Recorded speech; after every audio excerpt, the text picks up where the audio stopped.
इस आरक्षण पे जिस तरीके भाजपा ने धोखा किया, उसी तरीके हमारे एक पिछड़े समाजवादी पार्टी है, समाजवादी पार्टी क्या बोले कि आरक्षण के लिए हम आंदोलन करेंगे। अरे मेरे भाई, समाजवादी पार्टी के नेता, राष्ट्रीय अध्यक्ष जी, पहले जो आपने किया है उसको भी बहुजन समाज नहीं भूला है। हमारा जो प्रमोशन का आरक्षण का बिल था, इसको किसने फड़वाया? समाजवादी ने। ठेकेदारी में जो शेड्यूल कास्ट का आरक्षण बहन जी ने दिया था, अगर माननीय अखिलेश यादव जी, राष्ट्रीय अध्यक्ष जी, हमारे भाईवाद जी, अगर आपको इतनी तकलीफ थी तो पिछड़ों को भी आरक्षण दे दिए होते। लेकिन शेड्यूल कास्ट का जो आरक्षण था ठेकेदारी में, इसको किसने खत्म कराया? समाजवादी ने। बैकलॉग की भर्ती किसने रोक लगाया? समाजवादी पार्टी ने। महामाया नाम से जिला किसने खत्म किया? समाजवादी पार्टी ने। छत्रपति समाज, कुर्मी समाज में जन्मे पिछड़ों के महापुरुष, इनके नाम से अमेठी का जिला किसने खत्म किया? समाजवादी पार्टी ने। बाबा साहब के पार्क को बनने का जो बहन जी ने बनाया था, उसको अयासी का अड्डा किसने कहा? समाजवादी पार्टी ने। छत्रपति साहू जी को साहू माहू किसने कहा? समाजवादी पार्टी ने। तो तुम्हें तो ज्ञान ही नहीं है, तुम हमारे आरक्षण की लड़ाई क्या लड़ोगे? अगर आपको इसका ज्ञान होता तो बैकवर्ड शेड्यूल कास्ट का आरक्षण बैकलॉग के हिसाब जो भर्ती हो रही थी, इसको नहीं खत्म करते। बैकलॉग भर्ती क्या है, जरा हम इस पे बताते हैं आपको। मेरे सम्मानित साथियों, बहन जी ने ब्राह्मण, क्षत्रिय, वैश्य, शूद्र, शेड्यूल कास्ट की खूब भर्तियां किया, सर्व समाज की खूब नौजवानों को नौकरी मिली। लेकिन बहन जी ने कहा जरा हम जांच कराते हैं कि हमारी सरकार के पहले जो बाबा साहब के आरक्षण के हिसाब से नौकरी थी, उस पर रोक कितना लगाया गया है। जब मान्या बहन जी ने जांच कराया, सर्व समाज के नौजवानों को खूब नौकरी बहन जी ने दिया। फिर बहन जी ने कहा हमारी सरकार के बैक में कितनी नौकरी लाख की गई है। लाख का मतलब कि जब बाबा साहब के दिए हुए आरक्षण के हिसाब से पिछड़े समाज, ओबीसी समाज, शेड्यूल कास्ट समाज के जब जगह निकलती थी तो परीक्षा, इंटरव्यू सब हो जाता था। जब लास्ट में रिजल्ट देना रहता था तो एक लेटर बनाया जाता था।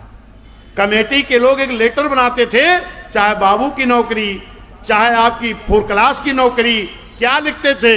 इस पद के उपयुक्त कैंडिडेट ना मिलने के नाते ये भर्ती निरस्त की जाती है, और निरस्त करके ऊपर भेज देते थे, और वहां से लाख हो जाती थी।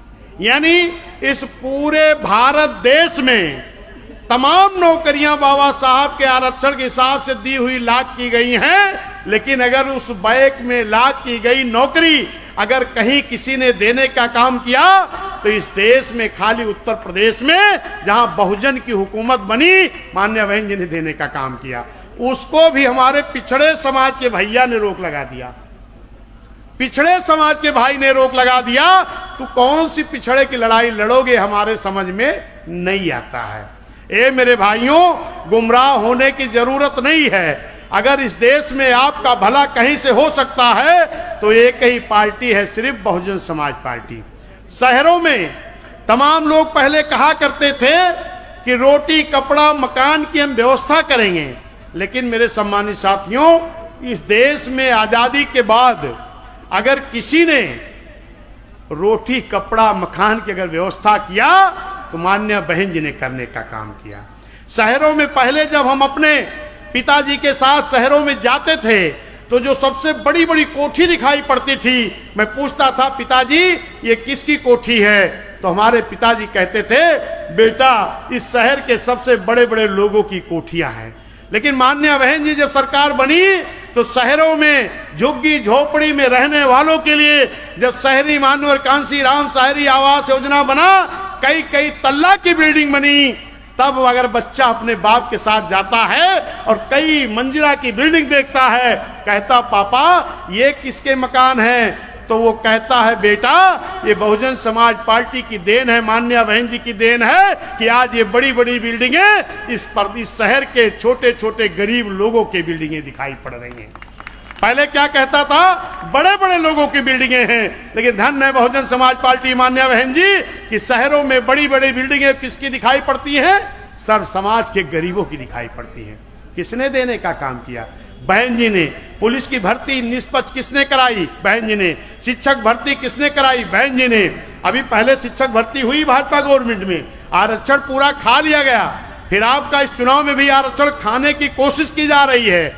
आपकी नौकरियां जो आपको प्राइवेट में तो आरक्षण है नहीं, सरकारी में है। सरकारी नौकरियों पर रोक लगा दिया गया है। अब आपकी नौकरी प्राइवेट और एनजीओ की हो गई है, प्राइवेट और एनजीओ की, क्योंकि प्राइवेट में आरक्षण उनको नहीं देना पड़ेगा। ए मेरे सम्मानित साथियों, इतना तो जरा अपना दिमाग लगाओ कि क्या मेरे साथ हो रहा है। ए मेरे पिछड़े समाज के लोगों, सर्व समाज के लोगों, मुझे माननीय बहन जी ने 20 तारीख को लगभग 5:30-6 बजे प्रदेश का अध्यक्ष एक कार्यकर्ता को बनाने का काम किया है। खाली मैं 21 और 22 2 दिन लखनऊ में रहा हूं। उसके बाद 23 तारीख को मैं अयोध्या पहुंचा हूं, 24 तारीख को देवी पाटन मंडल, 25 तारीख को बस्ती मंडल, 26 तारीख को गोरखपुर मंडल, 27 तारीख को आजमगढ़ मंडल, 28 तारीख को बनारस मंडल, 29 तारीख को मिर्जापुर मंडल, 30 तारीख को माननीय बहन जी ने बुलाया, 31 तारीख को प्रयागराज मंडल, 3 तारीख को बांदा आपका चित्रकूट मंडल, 4 तारीख को झांसी मंडल, 5 तारीख को कानपुर मंडल, 6 तारीख को आगरा मंडल, 7 तारीख को मैं आपके बीच में हूँ। मैं आप लोगों से अनुरोध करना चाहता हूं कि आपका भाई, आपका एक कार्यकर्ता लगातार आपके बीच में चलता रहेगा। एक बार में मंडल वाइज कार्यक्रम करके फिर माननीय बहन जी का निर्देश हुआ है कि सेक्टर वाइज मीटिंगें लगी हैं, चाहे वो हमारे जोन के कोऑर्डिनेटर होंगे, चाहे मुख्य जोन इंचार्ज होंगे, चाहे मंडल जोन इंचार्ज होंगे, चाहे जिले के लोग होंगे। डेली एक विधानसभा में 2 सेक्टरों की मीटिंग होगी। वो मीटिंगों को मेरे साथियों फॉर्मेलिटी मत करिएगा, मजबूती से तैयारी करिएगा। और आपकी विधानसभाएं प्रदेश में कितनी हैं? 403। अगर एक विधानसभा में 2 मीटिंगें होंगी तो डेली आपकी मीटिंगें कितनी होंगी? 806। अगर 806 मीटिंग माननीय बहन जी के निर्देशन में, माननीय बहन जी के आदेश में अगर आप लोगों ने सही तरीके से करना शुरू किया तो बहुजन समाज पार्टी बड़ी मजबूती से उभर कर आएगी। कोई आपके सामने दिखाई नहीं पड़ेगा मेरे साथियों।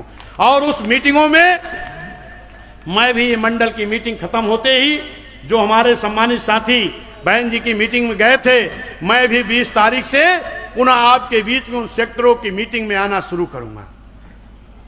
सेक्टरों की मीटिंग में भी आना शुरू करूंगा। और जैसे चुनाव घोषित होगा, महापौर की सीटों पर, मेयर की सीटों पर, नगर पालिका की सीटों पर भी मैं आपके बीच में आऊंगा। ये चुनाव खत्म होने के बाद में लोकसभा वाइज कार्यक्रम लगेगा। लेकिन मेरे सम्मानित साथियों, मैं आप सभी लोगों से एक बात की निवेदन करना चाहता हूं।